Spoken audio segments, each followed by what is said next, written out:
Well, hello there, and happy Monday to you. I hope that you've had a wonderful day. And listen, you know how we start things off. We start off with a thought provoking question. Well, one or two. So, first off, do you feel like you're on a hamster wheel? Or do you feel like every day you're just going through the motion? Well, listen, it's okay. You know, we're going to get into it over here in the break room. So today we're talking about signs you're stuck on autopilot as a multi-passionate nurse. So before we get into it, let's go through our housekeeping things. So welcome, first of all, to the break room. This is the nurse self-care safe space where you can escape from the day-to-day and you come in here in the break room to get recharged and get refreshed, and then you go back and return to all the things that you have to do. Listen, because we know you do all of the things. And then introducing myself, I am Deetra Dennis. I am the self-care coach for nurses, and I empower the multi-passionate nurse to prioritize the care of her MVP.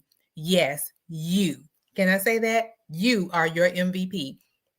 And so that you can show up as the best version of yourself and impact the well-being of those connected to you.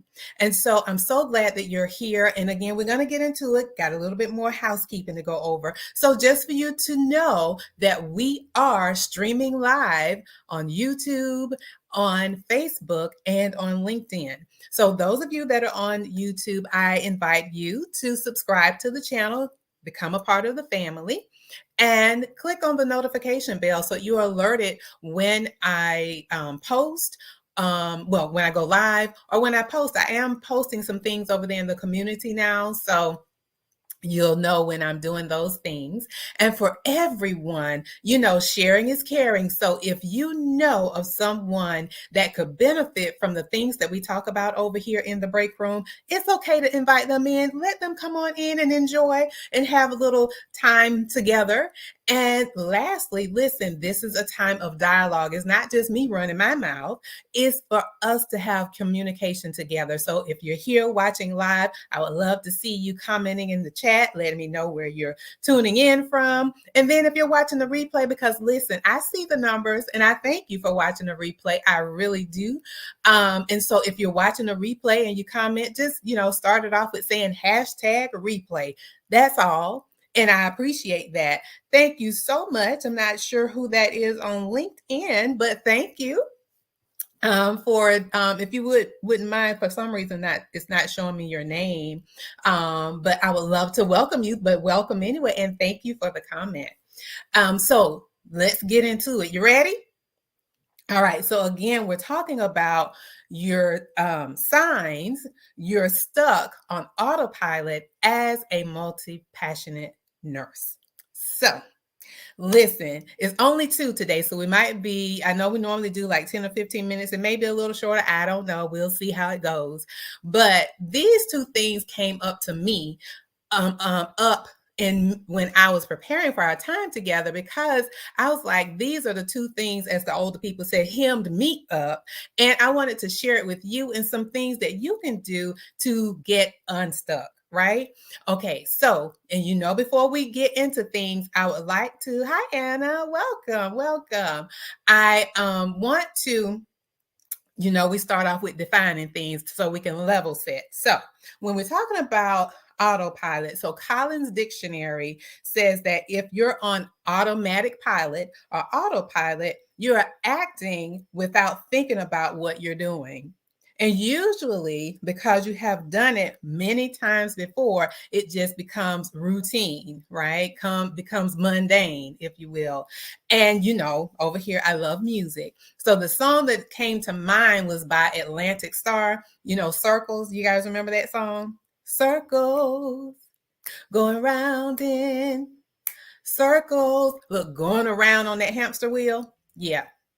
That's what it is. So the first thing that came to mind when I was thinking about signs that you're stuck on autopilot as a multi-passionate nurse is that you're always on.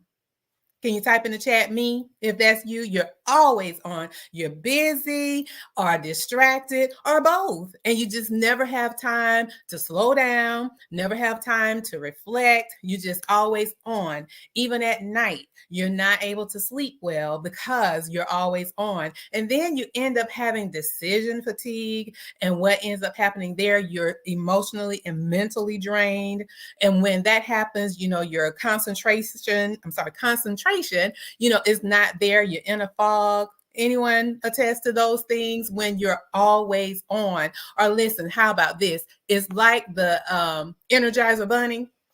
You feel like you keep going and keep going and keep going. But listen, how about we just take that battery out? Can we do that? Just take the battery out and chill. Huh?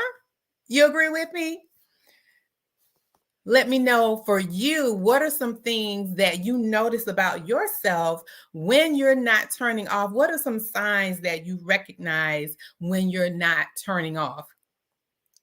And I have another example list, all the examples between music and things that come to mind, an analogy that made me think of, oh, this is a great example of what it's like to be always on and just never turning off. So have you ever driven long distance and you put your car on cruise control, and it's like, you take your foot off the pedal and you're just driving, and the only way in order to decelerate or to stop the cruise control, what do you have to do?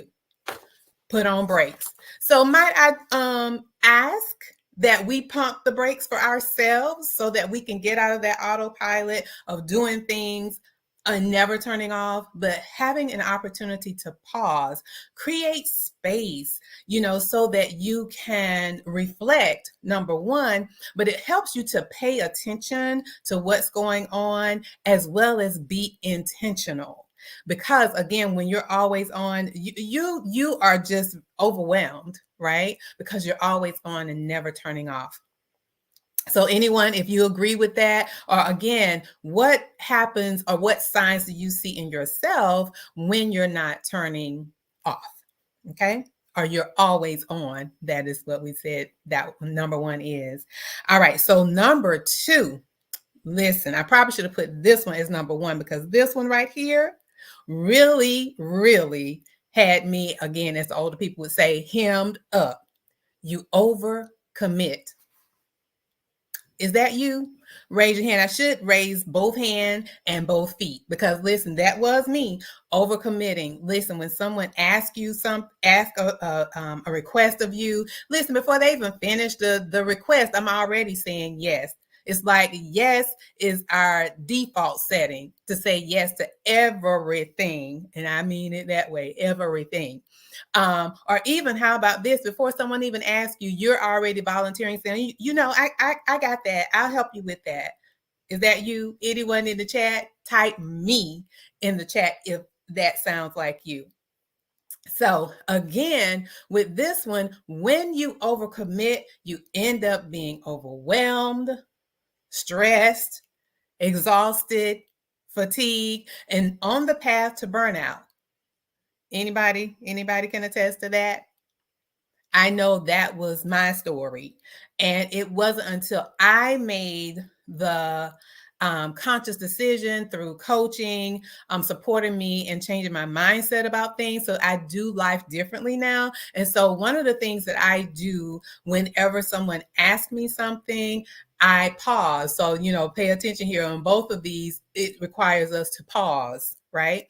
So I create space between when someone asks me a request and my response. And I do have an acronym for the pause, and maybe one other session we'll get into that. And if that's something that you would like, let me know. And then, like I said, I'll, share what the pause stands for me, because it's so important to take that time back. And I know this is the new year and everyone is saying, this is our time to say yes. And it is, but I just ask caution for those of us who are multi-passionate nurses that we proceed with caution, okay, before we say yes. Let's pause before we say yes to some things.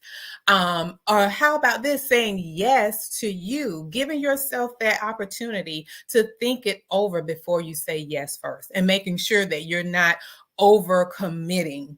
All right. Can we agree with that? Because listen, you know what happens also with that exhaustion in both scenarios. You have the exhaustion if you're not sleeping well, and you know the next day because you're tired, usually you end up snacking on things that you really shouldn't be snacking on, right? Because the need is sleep, but you're trying to fill that need with your self-soothing. You are doing that with maybe not so great of choice of food items, might I say. I know I'm guilty because I would go to potato chips. I always wanted something salty and something crunchy when I wasn't getting enough sleep. And those were the things that I went to instead of, taking a nap, right? Because that's what I needed. I needed some sleep. I needed to take the battery out, right? But anyway, so again, those are two signs of that you're stuck in autopilot. And so that means you're always on. So we're going to pause, right, and reflect so that you can create space so that you can pay attention and be intentional. And then the second one is that you overcommit. And on that one as well, we're going to pause so that there is space between the time you receive a request and you respond.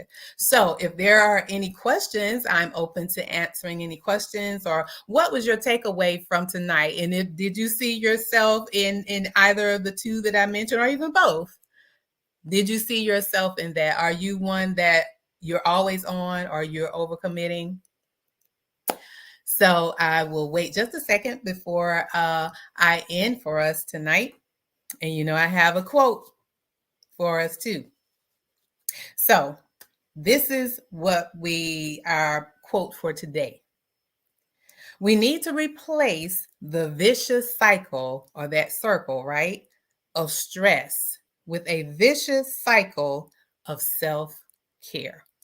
If you agree with that, put hearts in the chat, because I think it is important for us to get off that hamster wheel or get off the autopilot and really live a life of intention by ensuring that we prioritize self-care. So if there aren't any comments or questions, we will go ahead and end for the day. And I wish you a wonderful evening and a wonderful week. And I will see you back on next Monday.